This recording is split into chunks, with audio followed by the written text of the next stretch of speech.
Good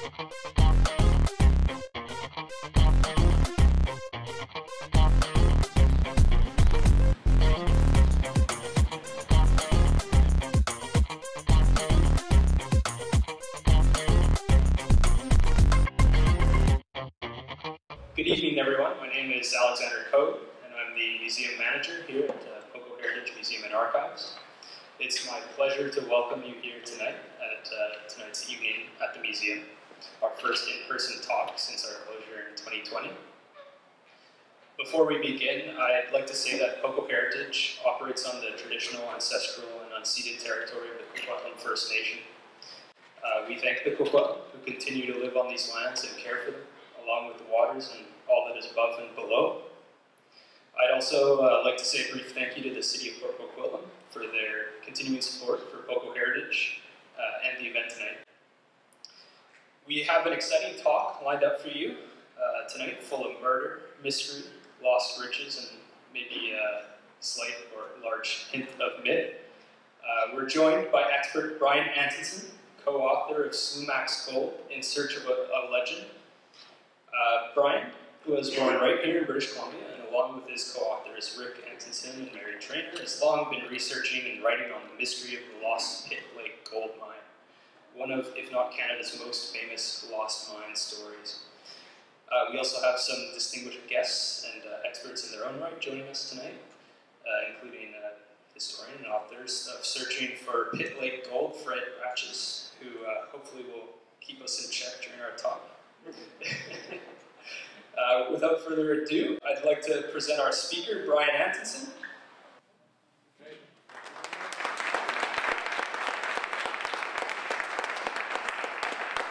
Really glad to be here, really glad to have everybody showing up on this rainy night for a discussion about Slumach and his lost gold mine, if it even exists, right? We have to have this question with everything.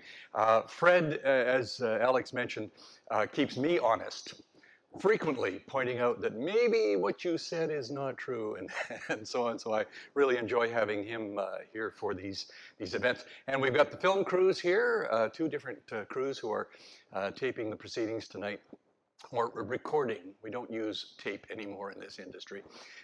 Recording this material and so on. And so we're really glad to have everybody in this room and all here because of the whole concept of lost gold. And much of the action for this happened 6 miles that direction. So it's all a very, very local thing here for Port Coquitlam. You see on the screen our book, Slumach's Gold, came out in 2007. And we keep talking about a new edition. Matter of fact, had a bunch of notes back and forth with my colleagues today about what if the publisher agreed to write a new edition or to publish a new edition. Would we be ready? Do we have the material and so on?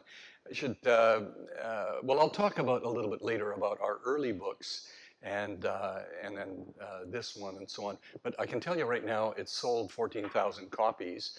We're very pleased with that number. 5,000 constitutes a bestseller in Canada, and so we're knocking on the door of 3 times that, so we're really, really, really pleased. For me, this is part personal journey. It's been a lifelong interest and so on, but it all started around a campfire. 1957, I was 9 years old. My brother and I were at summer camp, and an old woman, oh, she must have been 40, 45, something like that at the time, was telling tales. And we were listening to all these ghost stories, and I'm 9 years old, my brother is 8, we're wide-eyed and all that sort of stuff. And then she talked about the lost gold mine up at Pit Lake. And we'll go to the next slide. It was centered around New Westminster, and a fellow named Slumach used to come in from the wilds, as it were, in those days, and he would throw gold nuggets the size of walnuts. We've got a slide about that. Would throw gold nuggets the size of walnuts around the saloons in New Westminster. And people would dive for them. They'd try to get a hold of these, and they would try to get a hold of his story of where the lost mine was. And as much as they plied him with drink and all of the other enticements, he refused to give up his information. And then he'd slip away into the bush, and he always took one of the local girls with him, ostensibly to cook and look after the camp and so on, but none of them ever came back. This is the story I was told when I was 9 years old, and it was all centered around Pitt Lake. So there's an old map of the lake and so on. One time, one of the girls' body showed up in the river, in the Fraser River off New Westminster, in a fisherman's net, and her body had Slumach's knife in her back. And so the next time he came to town, he was arrested and tried and was then hanged in January of 1891. And as he stood on the gallows, and we have a picture of the gallows here, as he stood on the gallows, and this appeared in one publication saying this was Slumach's hanging. There's no provenance to say that that was in actual fact Slumach on the gallows. But according to that, he placed a curse on his mine. He said in the Chinook jargon, Nica memlus, mine memlus, which is to say, when I die, mine dies. Now there's various interpretations of all that, but that was supposedly the curse that Slumach put on the mine. So it's been a cursed mine. People have been seeking it ever since. And you'll find as we get on here tonight that a lot of that has started very, very early on and very, very few years after Slumach had been hanged, which was on January the 16th of 1891. So we go to the next slide. 1 year later, in 1958, so I'm now 10 years old. I'm 73 years old today. So this was when I was 10. There was a brand new television show called Treasure. Bill Barud was the star of the show, and he was the producer and so on. And their very first show told the story of Slumach's lost gold mine. So we saw this in the paper or TV guide or something. We said, we gotta watch that on Friday night and see what that show is all about. That's the mine we heard about. And of course, we had made a vow, all the little guys who were sitting around this campfire, one of these days we're gonna go find that gold. So this was now on television, and we were going to see that. So if we go to the next slide, the story went on as they were searching through the bush looking for the gold, and they could not find that gold. But they were up there for a week or two, and they were thwarted at every attempt. And then just at the very end of the show, in came the ground fog, and they had to leave. And when they had to leave, they said, Slumach's curse has struck again. And the last visual I saw on that television show was this. It's called Spindle Creek. The guy who took this picture, Daryl Friesen, is right here with us tonight. And this is the way Spindle Creek looks today. So it's one of a number of different locations where people say. Now Daryl wants to say something, and we always let Daryl say something. Take a close look at that particular canyon. In the corner, right in the very corner, you'll see where it's all rusty and kind of gold looking like. Okay. That picture's taken on the other side of your rock. Okay. You cross over that that round rock. Yeah. And you go up there and you go in there and you can see, like, that's actually like gold buried ground. Excellent. Excellent. So that's Spindle Creek. Daryl's shot was the last one, and this is the Spindle Creek as it is in a more recent photograph. Okay, so the next slide. When you drive, now you can't do this tonight if you're driving out the Lougheed Highway, but when you drive out the Lougheed Highway through Pitt Meadows, you will see to the north Sheridan Hill. It looks just like that. You can see the golden ears in the background and so on. And in the 1960s, the Columbian newspaper promoted the concept. A guy had a dream, and he had dreamed that, or dreamt that Sheridan Hill was the location. And they had thousands of people climbing all over Sheridan Hill. And there's private property and everything up there. Nobody found anything. But that was the fever that the concept of Slumach's lost gold mine created at the time. When you think of it, it's logical. Spindle Creek, relatively close. Sheridan Hill, very close, and there's a road that goes right around it and so on. So it was very easy to get to, so people were looking all over the place. If we go to the next slide, you'll see the way Sheridan Hill looks from the air. And the back half, which you don't see from the highway, the back half is a gravel pit. So there is a mine there, and it's actually producing something that's of value, but it's not gold. So that's Sheridan Hill. Okay, next slide. And this is our book that came out in 1972. So we three, Rick and Mary and I, we're all fans of history and pseudo-history and things like that. So we started talking about the Lost Gold Mine. And Mary had never heard of this, and so Rick and I updated her and gave her the whole story. And so we decided we're too old. Now we know and understand we're not going to go looking for this mine that nobody's found, and theoretically thousands have been looking for it over the years. We're not going to go looking for the mine. Let's write a book about it. And so we wrote this, there's the three of us in 1971, and there's the three of us a little later than that, in 2007, as we were writing the book, and the 2007 edition, and so on. And so we put that together, 56-page volume, and in all, in 3 separate editions, it sold 10,000 copies. So we were really, really pleased with that. At the same time, another young fella who was sitting over here, Don Waite, was working on his own book. And there he is with Aunt Mandy, who was the daughter of the fellow who was with Slumach at his hanging. And she had many a tale to tell Don. And so he produced his own book, and they came out within a couple of weeks of each other. And that's 2 of them together, but the one on the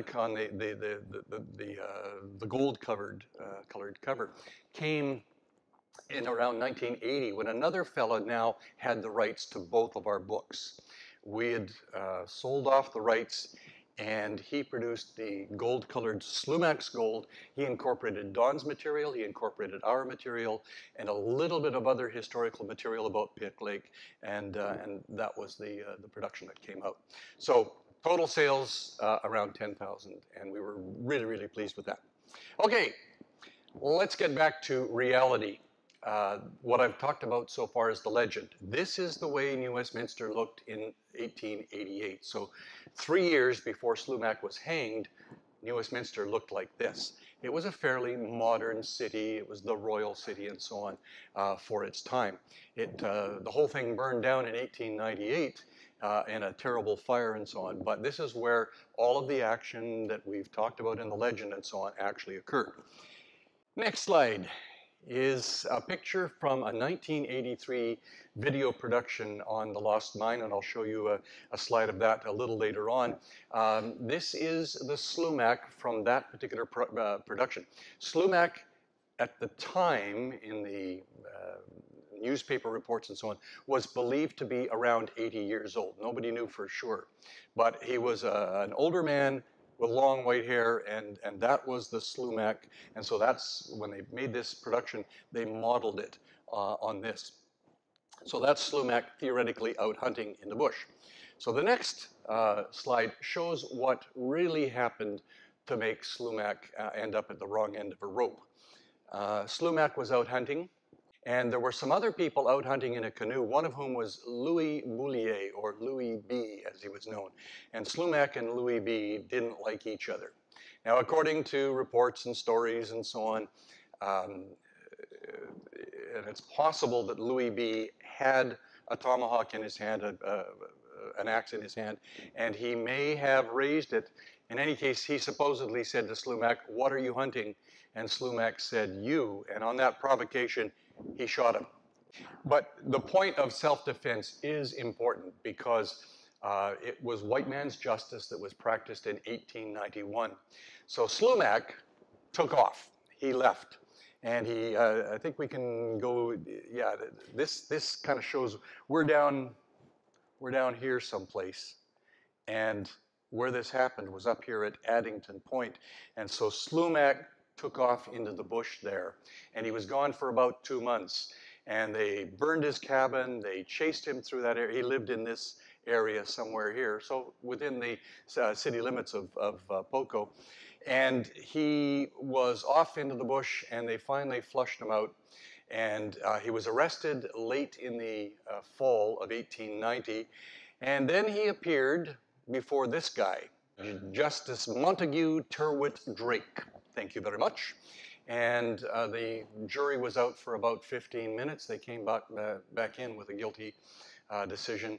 And so they said, okay, he's found guilty. And Drake said, then you will die by hanging on January the 16th of 1891. And that's in fact what happened next. That night, Peter Pierre, catechist and a relative of Slumach, was with him through that long night. And then baptized him at 7 o'clock in the morning, and he was hanged at 8 a.m. on January the 16th.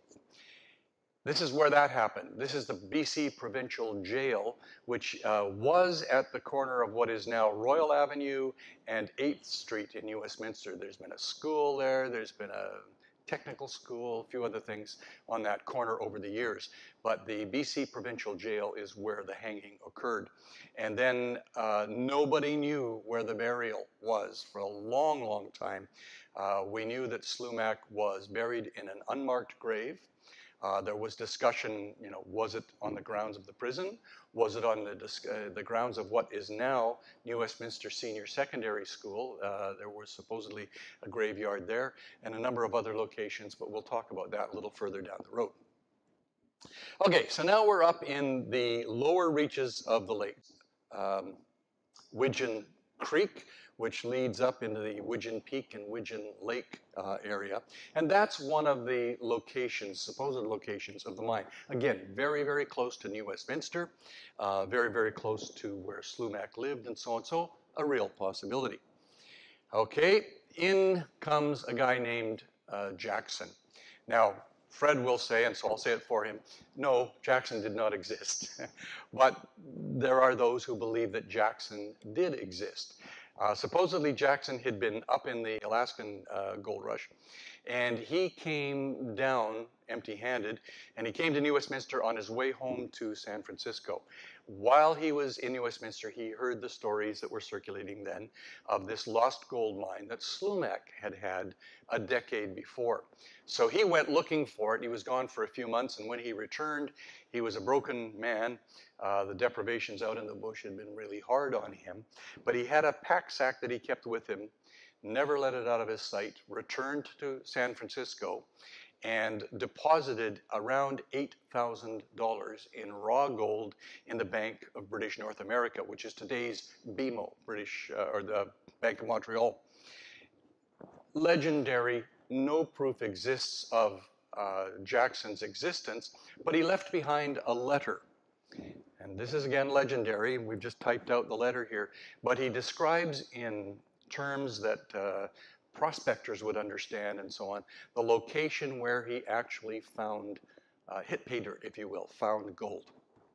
And key to this, he took some of the gold out and he left gold buried under a tent-shaped rock. Now, the whole Pitt Lake area is festooned with tent-shaped rock. There's lots of them.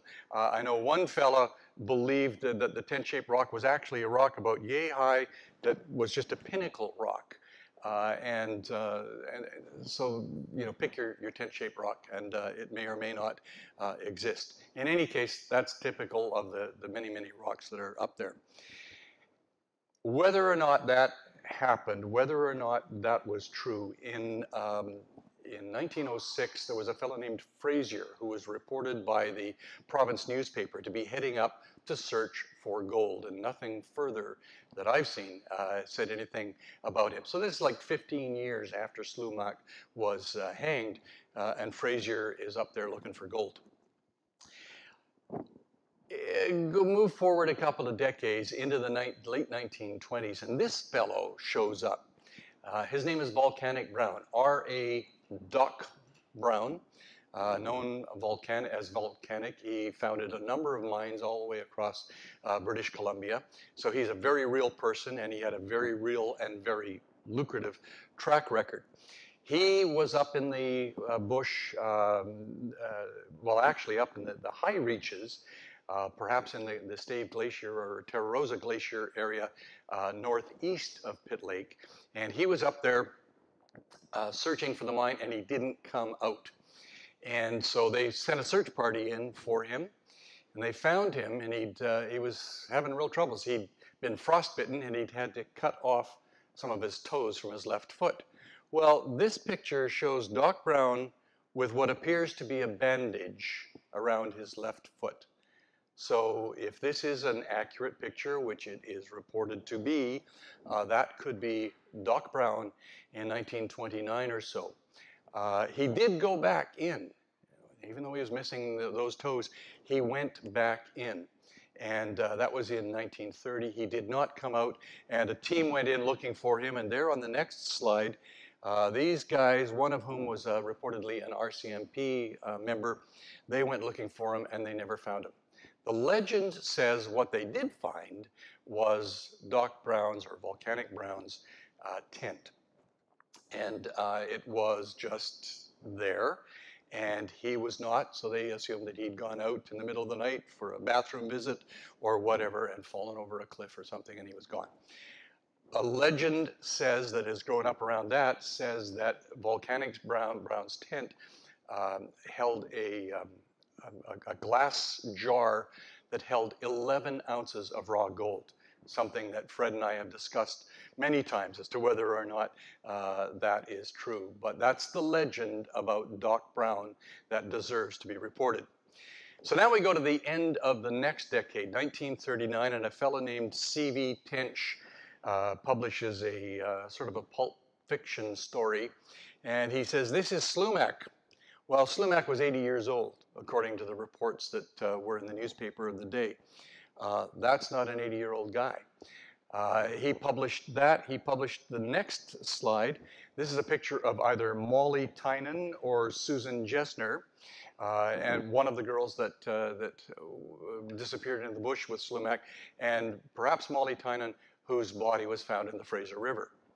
No verification of that, but C.V. Tench's article published that. The next slide shows a cartoon of Slumach being wined and dined in the dance halls and so on as people were trying to get the story out of him and the location of his lost gold mine. So that was the end of the 1930s. All of this then happened in this area. We have Widgeon Creek up here.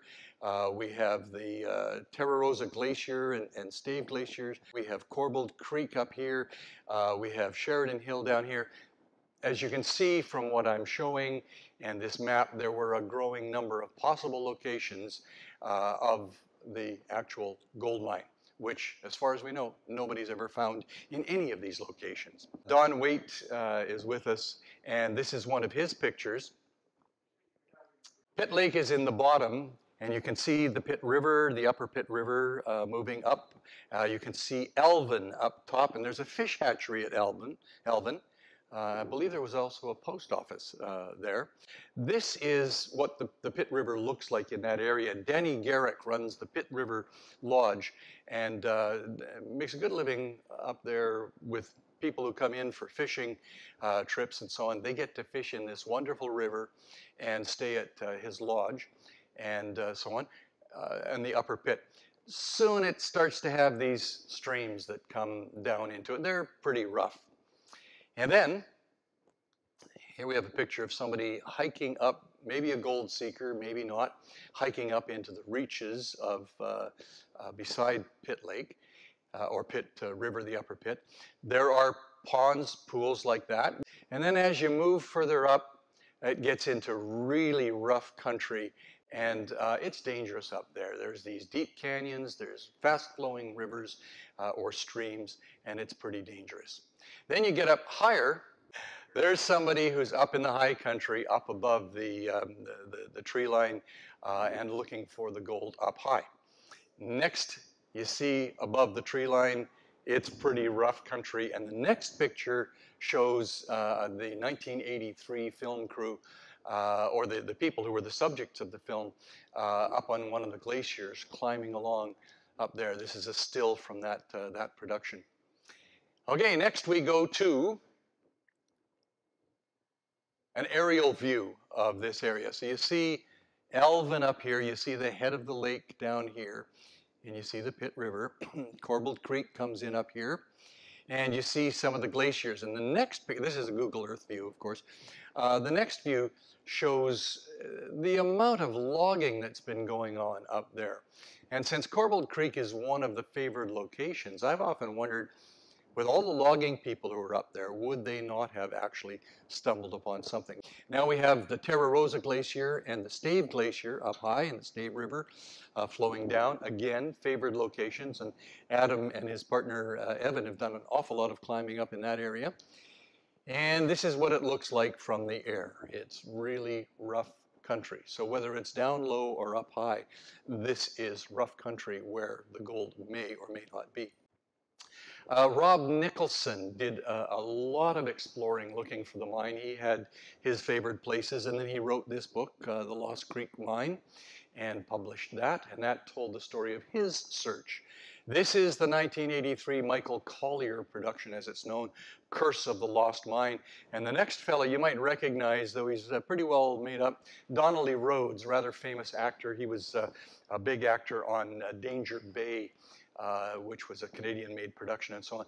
But he played the old prospector, and he told the tale by a fire and so on of Slumach and his lost gold mine. It's really a neat thing. I've seen it on television, and I have a copy of it, very well produced, as they went looking for the mine, and they didn't find anything. So in the mid-2000s now, our product, our 1972 book is now owned by Heritage House. They own the rights and so on. And it was the 35th anniversary coming up of our first book. And so we had discussions with them. They would really like a second book. We said we could do a much expanded version of the original, and we could cover the whole thing. And so this ended up being 160 pages. A copy of it is right here. And it became kind of the guide that summarized everything that we knew up to that date about it. There's Rick and Mary and me with a happy circumstance. Every once in a while, the newspaper, particularly the province, but some of the other people would call looking for information, saying anything new on the Slumach story. And we said, well, you're talking about our book. And they said, what book? We said, well, our book, which is to be published in 2 weeks.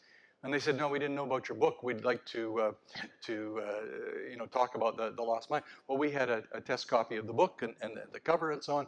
So we met with a fellow down at the Pan Pacific, and the photographer, and he held the book out in front of the three of us and took our picture. Well, it couldn't have come at a better time. Talk about the free publicity. Everybody went nuts. This was a huge story. We got about 4 pages, I think, in that edition, and on the story and on the book and the making of it and all that sort of stuff. Really great happenstance for us. And immediately that happened, it was in all the stores and so on. And Chapters set up a competition between all their different stores as to who could sell the most books. And I believe it was the Coquitlam Center store that sold the most. They sold 1,200 copies of our book. And so we were very, very pleased with that. Very soon hit bestseller status, which is 5,000 and so on. Daryl Friesen, who is here tonight, has the Spindle Quest publication. Daryl has all sorts of material online, on YouTube and so on. There's all sorts of interesting material as his searches have continued over the years. Edgar Ramsey, whoever Edgar Ramsey is, and I don't know, but he published this book about 2010, something like that, Slumach, The Lost Mine. But this was a novel, and there were lots of visitations from a very ethereal, ghostly Slumach who was guiding a couple that were on a camping trip because they were trying to save their marriage and so on. And so that leads into murder and mayhem and all sorts of nasty stuff. This guy, Jack Mould, he published this book called The Curse of Gold, and I followed up with him. He believed that the mine was actually located off in the Butte Inlet area, and he's the fellow who had this thing. He actually packed it out, a tall, thin tent-shaped rock. Now, I've never seen a tent-shaped rock that was 4 feet high and about a foot wide at the bottom. I just haven't seen that. But anyway, he did that book, and that sold well. And then somewhere along the way, I saw a newspaper item saying that Jack Mould had disappeared. He was working with some fellas in a camp, and it was his day to go down to the Campbell River area, down to the river, and bring back water. And what they did was go down to the end of the road, go down to the water, dip in, bring the water out, and bring it back to camp. He did not come back. So the guys went looking for him, and they found him, or they found his car there right by the water place, but Jack was nowhere to be found. So I used to work at BCIT, and one of my grads was one of the newspaper reporters in Campbell River, so I contacted him and I said, we're wondering about what happened to Jack Mould, and he said, so are we. We believe that he fell into the river and that he's under a log boom down the river. He'll never be found. So Jack Mould has never turned up again, and that's a very, very sad ending to that story. And this book then came out with Fred, who is here, and always adds very interesting points of view to our presentations. Fact and Fiction, Slumach and the Lost Creek Mine. And then out came this book, published by Heritage House, which is our publisher. And Fred talked to them, and he produced this book, Searching for Pit Lake Gold. And what was the year on that one, Fred? 2015 or something like that? Oh, 18, okay, maybe, yeah, so it's much more recent. And our next slide talks about slumach.ca, which is the most authoritative website that you can find on the Slumach legend. It was created by Fred 15 years ago or so, and just now, just in the last few weeks, my brother and Mary and I have taken over ownership of slumach.ca. We're going to leave it exactly as it is because it's the richest source of information for researchers. Anybody who wants to know about the mine, you go to www.slumach.ca and you find everything that's been written about Slumach in that wonderful research vehicle. All of the original material Fred has put in the special collections area of the Vancouver Public Library. So it's there if you want to go and see the actual material, it's there. But if you want to go to it online, that's where you find it, slumach.ca. Quick search and you're there. Okay, next, we hope. What's new since we published our book in 2007? Well, a lot is new, and a lot of it falls at the feet of Fred. This is Slumach's baptism certificate. I said earlier that he was baptized at 7 o'clock in the morning. There's the name Slumach. January 16th, 1891, Petrum is the name given to him at his baptism. Not John, not Bob, not anything else other than Petrum.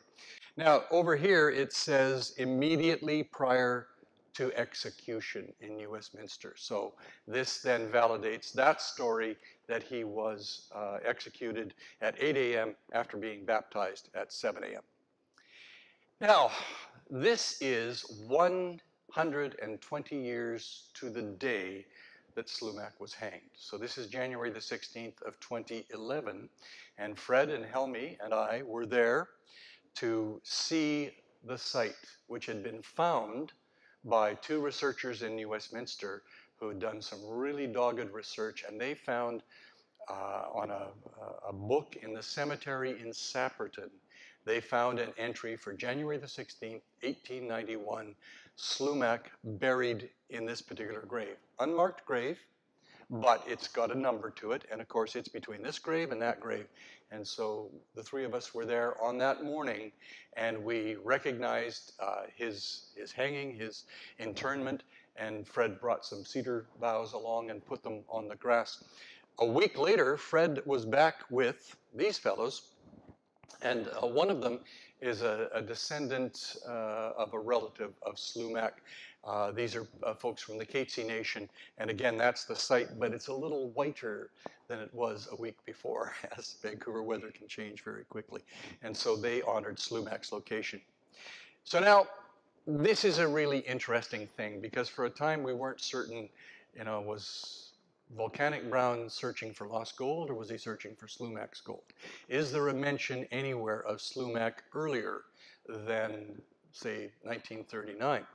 Well, this is from a Wisconsin newspaper, and a local prospector there, Wilbur Armstrong, was going back, and this is from 1916, and Armstrong was going back for his 10th year looking for the mine.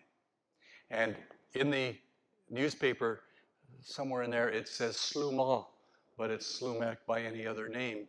And he had been searching for 10 years. So that puts him back to roughly the time of Frazier, who went searching, according to the province newspaper, in 1906. So this then became the earliest actual mention of the name Slumach associated with gold. Then, this showed up, and this is all due to Fred's great research work. He's a dogged researcher.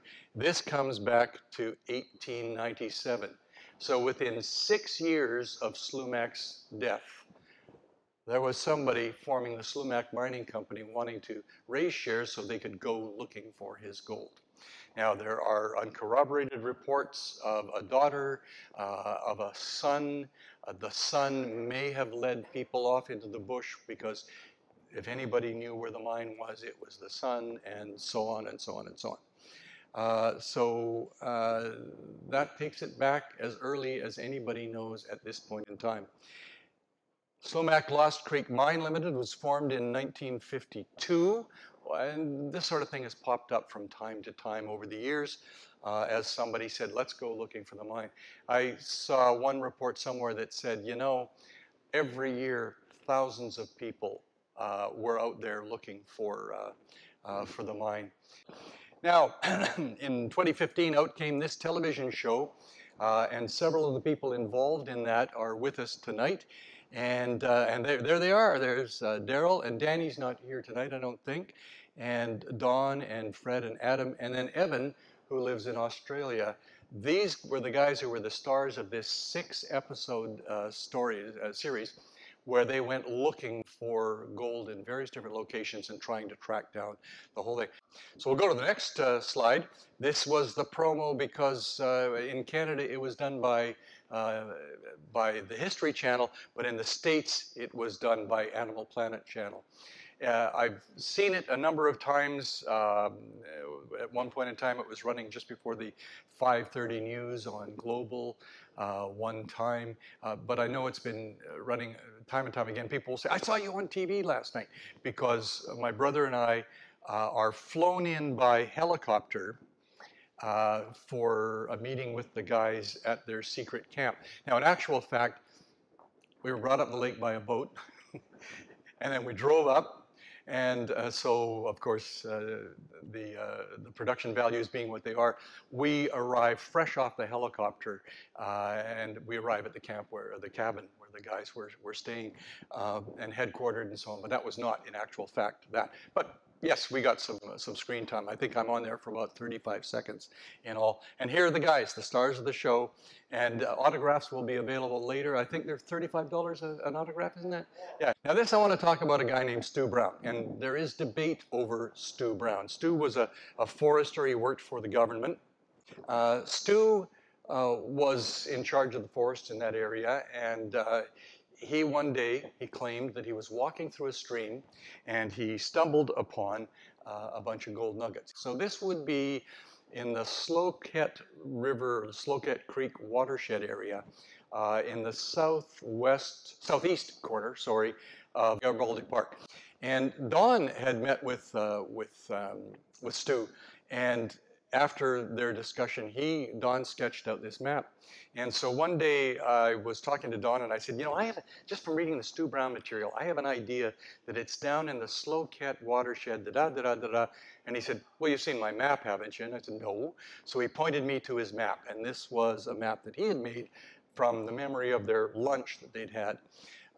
Stu Brown tried to get the government to go in there. The government said, well, you can't go in and mine in a park. It's a provincial park. It's against the law. It's illegal to do that. He said, you don't have to mine anything. You reach down and you pull up nuggets in your hand. But of course, he had not brought any proof or anything like that because he was a good public servant and he did not break the law. So there's no proof to any of that. And I know Fred and I have had a number of discussions. I personally think that his work is credible. Fred disagrees. So here we are in the high country, and this is what a lot of it is like up there. So this is high up. So is the mine located high up? Is it lower down, like we see in the next picture, in some sort of shallow pool like this? Some people have told me, no, it's not high up, it's low down. Is it down low? Is it up high? Is it even there? Those are the questions.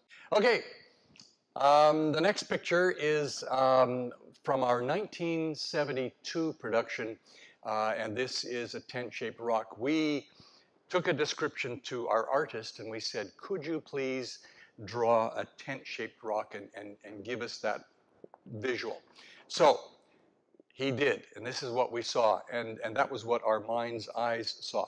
So the next picture shows a tent-shaped rock, and I believe this is Don, you and your colleagues are looking at a tent-shaped rock that they'd flown in to by helicopter. The next picture shows another tent-shaped rock that somebody found. The next picture shows another tent-shaped rock. So they're up there, they're all up there. So we go back to this 1972 book production.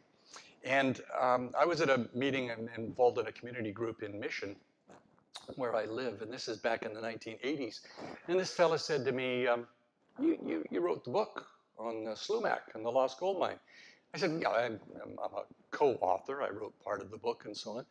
So he said, well, we know a fella who's a helicopter pilot, and every year he flies a postal worker in there and leaves him for 2 weeks and comes back and picks him up, and he's always got gold with him. But he hasn't heard from him for 2 years. At a meeting probably a year later, he said, it was a meeting in his house, he says, come here with me. Everybody's having coffee, and he takes me into his laundry room, the washer and dryer there and so on. He takes me in and he shows me a sheaf of photos, and one of them was just like this. And I held this sheaf of photos and I said, the tent-shaped rock, where did you get this? And he said, I took it. And I said, and? And he said, we took some ore out from underneath the base of it, and it assayed very high in gold content. Well, a year later, he died. Not of the curse, but he died of lung cancer, and there was no real connection there. But the story died with him, and so we've never been able to follow that up. But there you go. I saw what he said was a tent-shaped rock around which there was some gold-bearing rock. So again, a few years ago, the province called and said anything new on the Slumach story. And so a reporter interviewed us, and my brother and I had this picture taken with our book and a map that we had produced as one of the publications that we'd done with our little publishing company decades before and so on. And so they did a recounting of half a dozen, or maybe it was 5 mysteries from British Columbia, and Slumach was one of them. And we're waiting for the next phone call. You know, there will be a call in the next while, and somebody will say, hey, anything new with the Slumach story? And we'll see something else happen again. The Wild Duck Inn. Everybody knows the Wild Duck Inn. My parents spent their wedding night at the Wild Duck Inn on their way up to the interior. So every time we used to drive to summer camp, we'd go over the old Pitt River Bridge, and Mom and Dad would say, there's where we spent our wedding night. And we had no idea what a wedding night was. But anyway, the Wild Duck Inn, I used to work for CKNW, and I was heading home one day, and one of the guys said, you go past the Wild Duck Inn on your way home? And I said, yeah, I do. He said, would you stop at the bar, and would you drop off a little Orphans Fund can with a slot in it so, you know, people could cash in there and so on? I said, yeah, sure. So I walked into the bar, and this map was on the wall. And this is a map of Pitt Lake. And there was a bunch of, if we go one forward, you see a bunch of, I'm trying to see from this angle. Let's go to the next one. There you go, right by Widgeon Lake. There's a bunch of gold dust, and it says a possible location or approximate search area for the legendary Slumach mine. And I was astounded because I'd not seen the map, I'd not heard of it, and there it was. And so thereon we launched a search for the map and where it is today, because when the Wild Duck Inn was removed and so on, it disappeared. There are petroglyphs on rocks in Pitt Lake. And I've often wondered, and I have no idea how to read those, but I've often wondered if one of them doesn't say something about gold in the Pitt Lake area. No idea if it does or not, but I included this picture just to say, you know, there are people who have been recording things that would be considered graffiti in some cultures, but that was actually rock art petroglyphs, we call them, in our culture here today. Okay, we've done other books, and I just wanted to mention them. My brother has done several books, and he's done a couple more that do not appear on this. We put this slide together some years ago, and the three of us got together after Slumach's Gold. Our publisher came to us and said, that was really successful. Do you have anything else you could do? And we said, what do you want? And they said, well, you know, we don't have any books on trains. And so we then came up with Whistle Posts West, and that's on the next slide, which has done very well too. It's sold several thousand copies, and it's a compendium of about 36 different stories to do with history of rails in Western Canada, BC and Alberta principally, and a little bit in the Yukon. And so that's done very well for us too, and we're very, very pleased with that. Now, back to what we talked about earlier, www.slumach.ca and the Slumach blogspot are the two best online sources for information. There's all sorts of information. Just Google Slumach and you will find information to keep you busy forever. And videos like stuff that Daryl's done, all sorts of information. And there is now a new series being worked on. Adam is involved in that, as are some of the cameras that are here tonight. And that's been announced. Is it Chorus that greenlit that one? I have a feeling that was them. Anyway, that's in the future. But right now, if you want to get more information, you would be more than welcome to go to those sources and see what is available. And with that, I think we are wrapped for my portion. I was asked to do it. I was asked to do an hour. It is 8 o'clock precisely. I'm an old radio guy, so how's that? Getting out on time just before the news.